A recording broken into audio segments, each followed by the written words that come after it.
my goodness. These girls are less than 2 weeks away from babies, and they're getting humongous. You big girl, you're so big. So big. Oh, falling potato chips.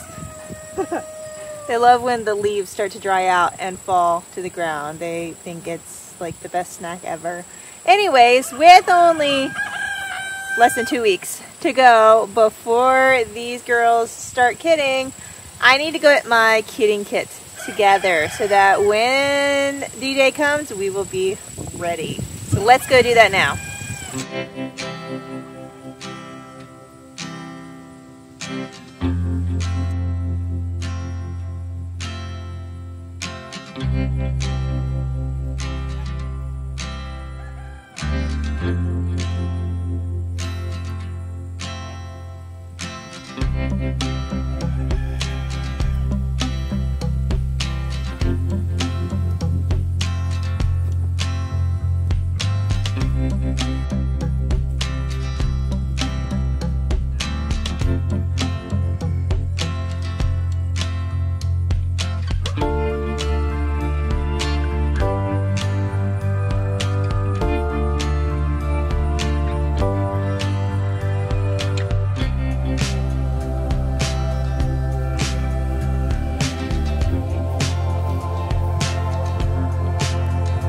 Daisy, what are you doing?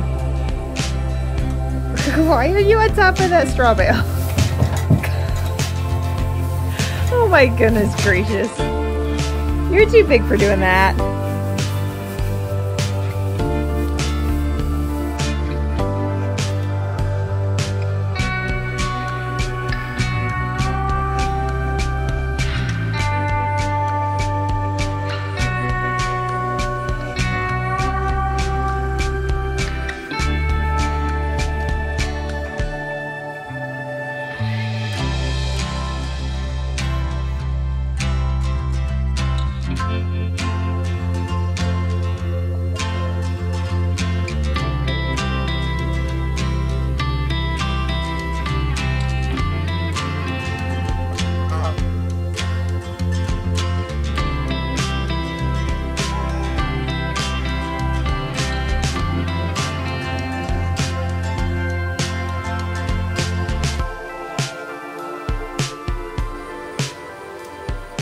So obviously this is my first time going through a kidding season with our goats. So I looked at a lot of different websites, a lot of different other goat owners to kind of glean from them what they like to keep in their birthing kit. I also asked some friends, you know, gathered all the information I could. For the most part, a lot of things really overlap. There were just some minor differences, some preferences, things like that. But for the most part, the bulk of their birthing kit lists were pretty much all the same. So that's basically what I went with. Obviously, as the years go on and we do this more, I'll be able to kind of fine-tune that, figure out what works for us and what doesn't, and change it. But for now, this is a fairly basic birthing kit that we're going to be putting together today. Alright, so first up, obviously the kidding process is a bit messy, as with most births. So you're going to want to have something to help clean up some of that mess, maybe wipe off babies' faces, or I don't think we're going to have to worry about cold right now since we are at the end of September and still getting 90 degrees most days. We actually just yesterday got under the 90s. So yeah, 3 weeks from last frost date, still going strong with the summer weather there. But anyways, if you were having winter weather, you would want definitely some towels, blow dryer to get those babies dry as soon as possible. I don't think we're going to have that problem because it's been so warm, but at the same time, some old kitchen towels that are stained, not used anymore, some old t-shirts, you know, just some rags to help clean up babies once they're born. So we have rags. We also have gloves in case of emergency.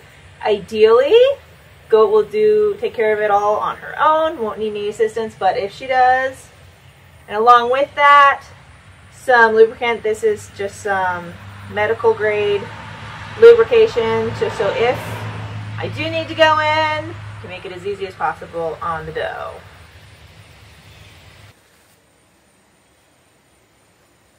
And with that, if you do go in, you're going to need to know what you're feeling. Know what position that kid that's struggling is in so that you can help get it out. This is just a really super basic kidding position chart.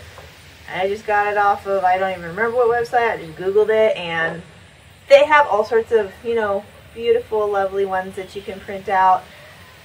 But honestly, I only have a black and white printer, so I picked one that would print well on black and white. It's not pretty, but it has the information, it's simple, it works, and you can see it laminated just to keep it nice and clean and easy to clean if it gets messy and make it last longer. And of course, it always seems that these things happen in the middle of the night. So I have a headlamp just in case. We do have solar power out there, but if it's been really overcast or for whatever reason the battery doesn't charge, or we're out there a long time and it dies, whatever, I've got a backup light here. I'll probably bring another flashlight as well that we have that kind of helps illuminate a larger space, but handy backup there. That being said as well, that last several days leading up to the due date, I will be checking on the goats pretty regularly, including during the night, as in every 2 hours or so, especially if they're starting to look like they're getting into early labor stages there. And I could get up and go out to the barn every 2 hours all night long, which would be incredibly exhausting. Or thankfully we have solar power in the barn, and we have a couple of extra just little Wyze security cameras laying around, so I stuck one of those out there. So every 2 hours when my alarm goes off, instead of going outside, I can just check my phone and peek real quick, see how everybody's doing, and then decide if I need to go out or not, instead of leaving my bed all night long. So that's another helpful one there. That's not really for the kidding kits, but you know, kind of goes hand in hand there. Then once baby is born, there are a couple things you're going to want to check. First, just if the umbilical cord is kind of long and dragging, you might need to trim it up, just so baby doesn't step on it, rip it, mom doesn't accidentally, you know, pull on it when she's cleaning, anything like that. So in case of needing to trim umbilical cords, I just have some scissors.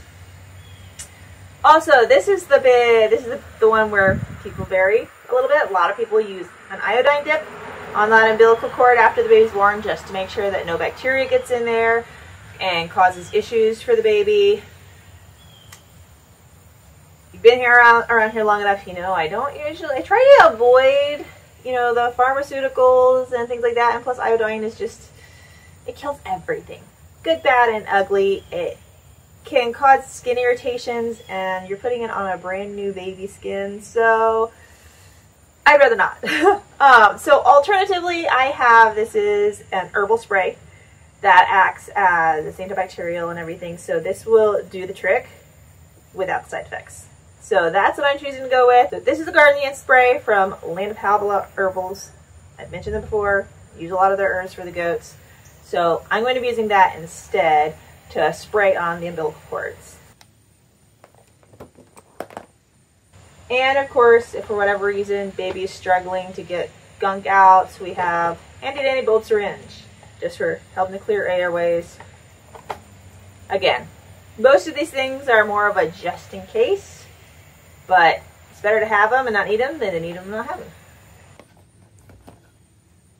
And of course, when all said and done, you're going to need to probably clean up some things. So I have some trash bags in here just for cleaning up used linens that need to come back to be washed. If the moms don't eat the placenta, that will need to be taken out so it doesn't attract pests or predators, things like that. So, and one thing that I did not put in here that trash bag would also be helpful for is puppy pads. I've seen a lot of people use like puppy training pads just to kind of catch the babies, to help keep them cleaner when they first come out so the bedding doesn't stick to them as much. I don't know. I could see where maybe that'd be helpful, but not entirely necessary, so I did not get them this time. Who knows? Maybe I'll decide next time that, you know, maybe I should have done that, but for now, we'll see how it goes, just birthing straight on the hay. Goats have been doing that for millennia without a problem, so I did not get those, but if I did, trash bags would be helpful for that too. And then for Mama, once she's finished doing her hard work, I have some blackstrap molasses. Now, this doesn't necessarily need to be in the kidding kit, but I will have it close on hand so that after Mama has finished laboring, I can give her some warm molasses water to just kind of replenish her, get those electrolytes back up, and just give her back some of that energy that she just used so much of. So, blackstrap molasses. And last but not least, this one's for you guys. I got myself a new tripod. This is one of those bendy ones, so I can pretty much hook it anywhere, almost. So hopefully, new tripod will help me to get some really good footage for you guys. And I don't know about you, but I love watching a good birthing video. So I'm hoping to get some really good shots for you guys so that you can enjoy this process as much as I do. So anyways, that's my birthing kit that I have put together. Hopefully we have everything we need. Like I said, I just kind of went through several people's lists and kind of combined them all into what seemed to be the most logical and, you know, commonsensical sort of approach to this. So if there's anything that you know from experience that would be really helpful to add to a birthing kit, go ahead and put a comment down below to let me know. I would love to glean from your knowledge and expertise. That's all I have for you this week, but stay tuned because those baby goats are coming really soon. I can't wait. Don't forget to like and subscribe. See you next week.